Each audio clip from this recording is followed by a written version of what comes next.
Salam sejahtera untuk kita semua. Pertemuan kali ini adalah pertemuan terakhir yang membahas mengenai hidrokarbon, yaitu tentang reaksi pada senyawa hidrokarbon.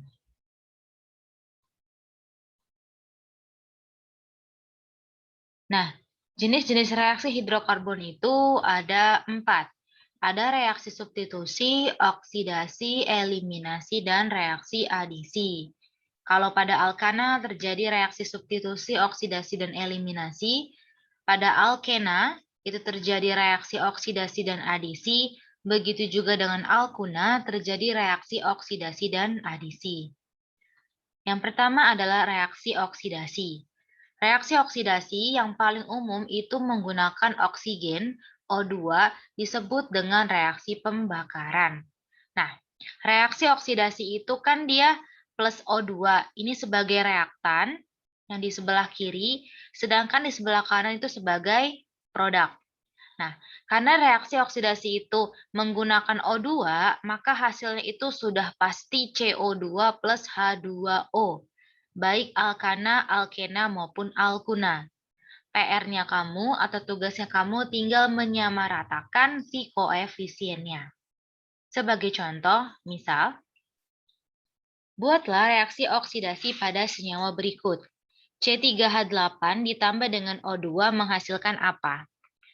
Di sini kan dikatakan bahwa ini adalah reaksi oksidasi ya. Reaksi oksidasi itu menghasilkan CO2 plus H2O. Ya kan, ini sudah pasti.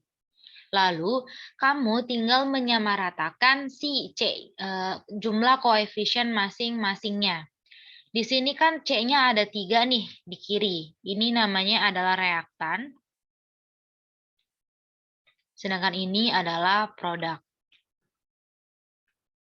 Nah, di sini C-nya 3, di sini C-nya masih 1. Ya sudah, berarti di sini taruh 3. Gitu. Di sini H-nya adalah 8. Sedangkan di sini H-nya adalah baru 2. 2 kali berapa hasilnya 8? 4 kan? Berarti H-nya 4. Tinggal samakan O.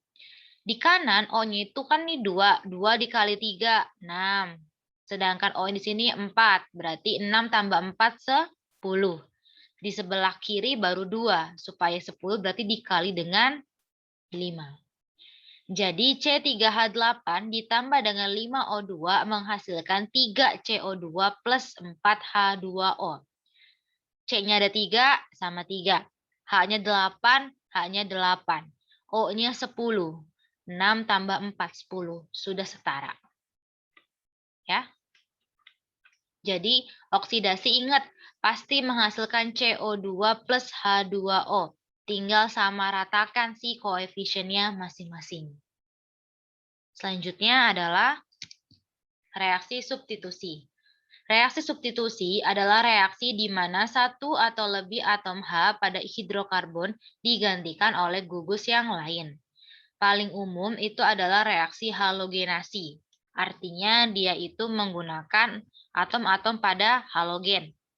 Halogen antara lain itu Cl, Br, I. Ya. Sebagai contoh, CH4 tambah Cl2 menghasilkan CH3Cl plus HCl. Nah, bisa dilihat di sini. Buatlah reaksi substitusi pada senyawa berikut. Nah, di sini kan dia alkana ya. Ikatan tunggal semua ditambah dengan Br2. Artinya gini. Kita buat dulu strukturnya. Nah, yang kita buat atau kita buka strukturnya yang paling ujung saja. Sini kan CH3. C, kita buka H-nya, ada 3 kan ya? Sorry.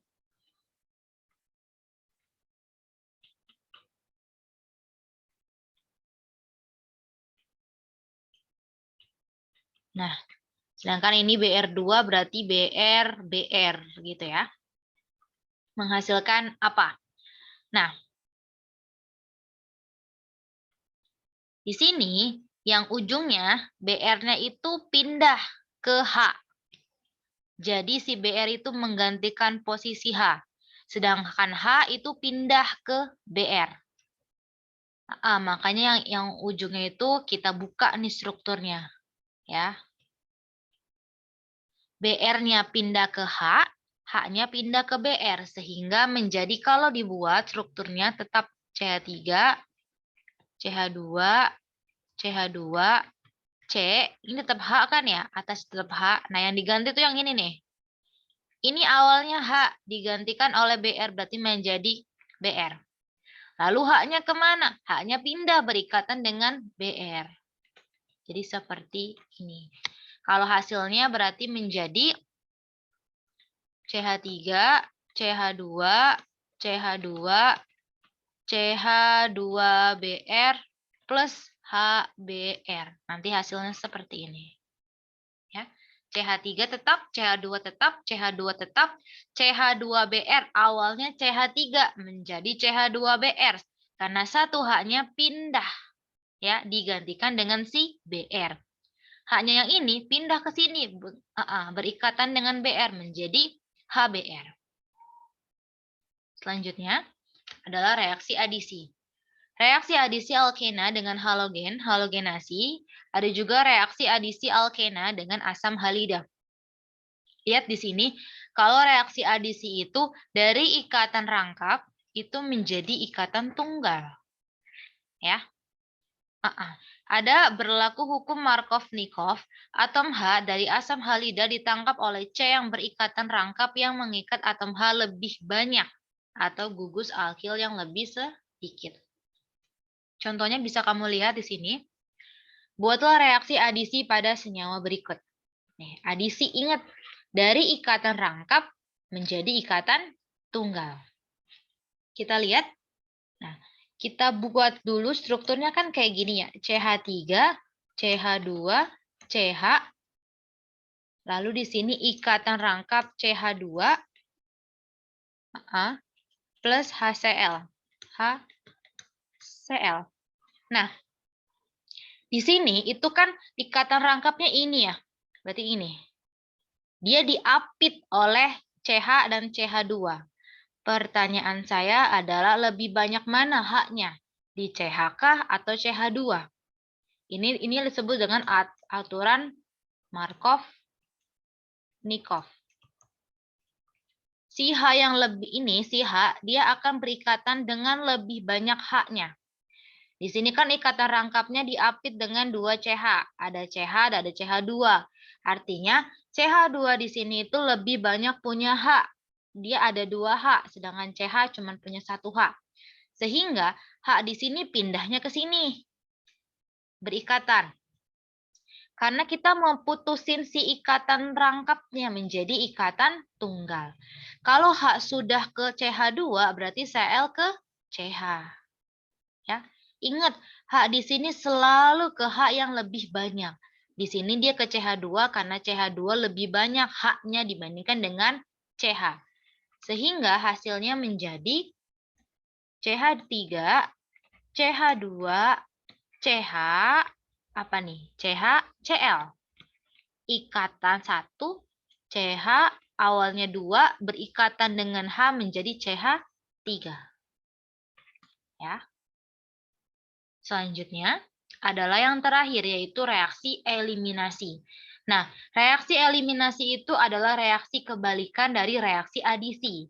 Kalau adisi memutus ikatan rangkap menjadi ikatan tunggal, kalau reaksi eliminasi itu membentuk ikatan rangkap. Awalnya ikatan tunggal menjadi ikatan rangkap nih. Ikatan tunggal menjadi ikatan rangkap. Sebagai contoh, buatlah reaksi eliminasi pada senyawa berikut. Nah, paling mudah kita buat ikatan rangkapnya yang paling ujung saja. Ini. CH3, CH2, CH2. Nah, karena ini menjadi ikatan rangkap, berarti dia CH. Ya, awalnya kan 2 nih, 2 tangan kepake. Sekarang 3 tangan, sisa hanya 1. Berarti ini CH 2 plus H2. Ya, gitu. Sampai di sini mengenai reaksi hidrokarbon. Apabila ada yang mau ditanyakan, silakan ditanyakan lewat lewat Japri by WA. Setelah ini silakan dikerjakan tugasnya. Ini merupakan pertemuan terakhir, berarti setelah pertemuan ini, setelah mengerjakan tugasnya, pertemuan selanjutnya adalah ulangan harian tentang senyawa hidrokarbon. Persiapkan diri kamu, sampai jumpa.